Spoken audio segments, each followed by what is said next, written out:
நம்ம Prince Yadav Virat கோலியோட wicket எடுத்ததுக்கு அப்புறம் என்ன நடந்துச்சுன்னு எனக்கு இப்போதாங்க தெரிய வருது. அது என்னன்றதை நான் உங்களுக்கு சொல்கிறேன். இந்த வீடியோவை கொஞ்சம் ஃபுல்லாக பார்த்து தெரிஞ்சுக்கோங்க. அதுக்கு முன்னாடி உங்களுக்கு கிங் கோலியை ரொம்ப பிடிக்கும்னா இந்த வீடியோக்கு ஒரு லைக் போட்டுட்டு கீழே இருக்கிற ஃபாலோ பட்டனை தட்டி விடுங்க. நேற்று மேட்ச் முடிஞ்சதுக்கப்புறம் ஒரு இன்டர்வியூவில் பிரின்ஸ் யாதவ் கிட்ட நீங்கள் ஒரு அன்கேப்டு பிளேயராக வந்து இன்னைக்கு விராட் கோலி விக்கெட்டையே எடுத்திருக்கீங்க, அவர்கிட்ட ஏதாவது பேசுனீங்களா அப்படின்னு ஒரு கேள்வியை கேட்குறாங்க. அதுக்கு பிரின்ஸ் யாதவ் என்ன சொல்லியிருக்காருன்னா, நான் கிரிக்கெட் விளையாட ஆரம்பிச்சதுலேருந்தே கோலி சார் அதை பார்த்து தான் நான் வளர்ந்தேன். அவரோட பேட்டிங்கை டிவியில் பார்த்து ரசித்த அதே பையன் தான் இன்னைக்கு அவருக்கு எதிராகவே பவுலிங் போட்டேன். விக்கெட் எடுத்த உடனே எனக்கு சந்தோஷத்தை விட ஒரு பயம்தான் வந்துச்சு.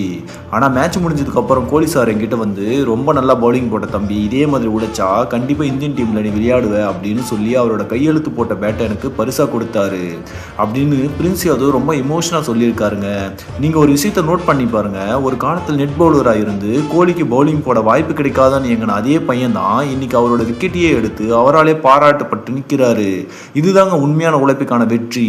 இப்போ நான் சொன்ன இந்த விஷயம் உங்களுக்கு பிடிச்சிருந்துச்சுன்னா கமெண்ட்ல வெற்றின்னு போட்டு நம்ம பேஜை ஃபாலோ பண்ணிக்கோங்க.